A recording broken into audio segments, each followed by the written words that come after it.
যে অভ্যুত্থানটা করেছে জনগণ, অভ্যুত্থানটা করেছে জনগণ। এখানে কোনো মাস্টার মাইন্ড ছিল না, কোনো তথাকথিত বিশেষ কোনো গ্রুপের নেতৃত্ব ছিল না। এটা দোষের নয়, পৃথিবীতে গণ অভ্যুত্থানটা এইভাবেই ঘটে। আমাদের এই গণ অভ্যুত্থানের মধ্য দিয়ে প্রধান যে সত্যটা, প্রধান যে দাবিটা ফুটে বেরিয়েছে, যে জন্য মানুষ অকাতরে জীবন বিসর্জন দিয়েছে, সেটা হচ্ছে এই যে আমাদেরকে নতুন করে রাষ্ট্র গঠন করতে হবে। শব্দটা গঠন, সংস্কার না, গঠন করতে হবে। এই বিল্ডিং ভাঙতে হবে, নতুন করে গড়তে হবে, যাতে সত্যিকারে এখানে শিল্পকলা চর্চা হতে পারে। ঠিক তেমনি রাষ্ট্রকে ভাঙতে হবে, নতুন করে গড়তে হবে, যাতে আমরা আমাদের দ্রুত অর্থনৈতিক বিকাশ, আমাদের যে চাহিদাগুলো, এই চাহিদাগুলো আমরা পূরণ করতে পারি। কিন্তু কী ঘটল গণঅভ্যুত্থানের পরে?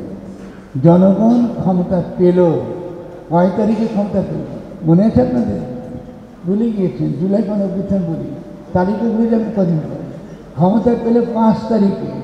জনগণের কাছে ক্ষমতা দিল, ক্ষমতা এলো, তারা লড়ে শহীদ হয়ে তারা ক্ষমতা তারা হাতের পাশে পেল।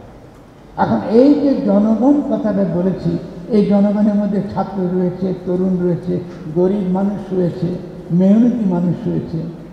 আপনি দেখবেন যে প্রথম আলোতে একটা প্রতিবেদন ছাপা হয়েছে কিছুদিন আগে, তারা একটা পরিসংখ্যান, সেখানে দেখা গেছে যারা শহীদ হয়েছে তাদের মধ্যে অধিকাংশই গরিব। ডিজাইন, এলিগেন্স, বিউটি, সেরা পণ্য সবার জন্য জেভিকো। আমরা যারা তথাকথিত একটু তুলনামূলকভাবে মধ্যবিত্ত শিক্ষিত, আমাদের মধ্যে কিন্তু খুব বেশি শহীদ আমরা প্রাণ দিয়েছি, এটা সত্য কথা নয়। গরিব মানুষগুলো জীবন দিয়েছে, এটা খুব গুরুত্বপূর্ণ। আর কাদের কারণে আপনি গণঅভ্যুত্থানের সফল হয়েছিল? সৈনিকদের কারণে। ভুলে গিয়েছেন সৈনিকদের কারণে, যারা বলেছে আমরা আমাদের জনগণের উপর আর গুলি বর্ষণ করব না।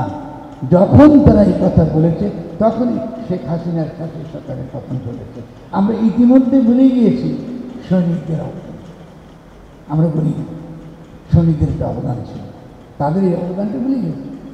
তাহলে আমাদের এই ক্রমশ আমাদের স্মৃতি থেকে তারা এই গণঅভ্যুত্থানে জীবন দিয়েছিল তাদেরকে ভুলে যাব, শুধু অল্প কজনের নাম নেব। এবং তারা অবশ্যই প্রত্যেকে জীবন দিয়েছেন, এবং প্রত্যেকে আমাদের কাছে অত্যন্ত অত্যন্ত গুরুত্বপূর্ণ, অত্যন্ত স্মরণীয়, আমাদের অবশ্যই মনে রাখতে হবে।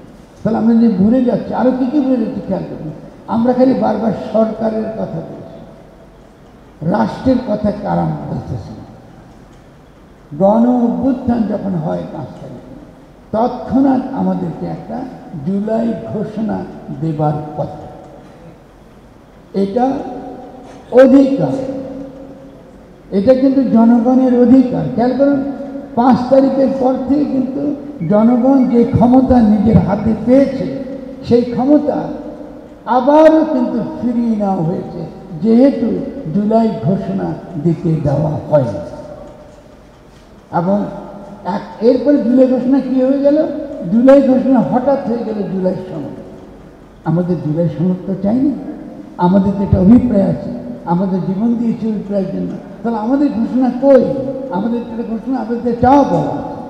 দেখা গেল ক্রমাগত 8 তারিখের পরে আমাদেরকে সেই আমাদের ইচ্ছা, আমাদের অভিপ্রায়ের বিপরীত ক্যাম্পেইন চলছে। দাবি করা হচ্ছে বাংলাদেশের জনগণের একমাত্র প্রতিনিধি হলো যারা লুটেরা এবং যারা মাফিয়া, যারা ভোটের নামে আমাকে আবারও 5 বছর কি 10 বছর কি 15 বছর আবারও লুটতরাজ করবে। জনগণ কিন্তু ক্ষমতায় যেতে পারল না। ফলে ঘটনা কী ঘটল? 8 তারিখে যখন শেখ হাসিনার এই সংবিধান, যে ফ্যাসিস্ট সংবিধান, এটাকে পর হাত রেখে যখন আপনি শপথ নিলেন যে আপনি শেখ হাসিনার রাষ্ট্রই কায়েম রাখবেন, আপনি তো শেখ হাসিনার রাষ্ট্রই কায়েম। এরপর আমি কী করতাম? রাজনৈতিক দলগুলোর সঙ্গে ঐক্যমত্য কারা করতেছে? তারা কেউ করতে জুলাই গণঅভ্যুত্থানের মধ্যে অংশগ্রহণ করেন। এরা বিদেশ থেকে আসে, অনেক বিদেশি পাসপোর্ট আসে, জুলাই গণঅভ্যুত্থানের কিছু তারা করে।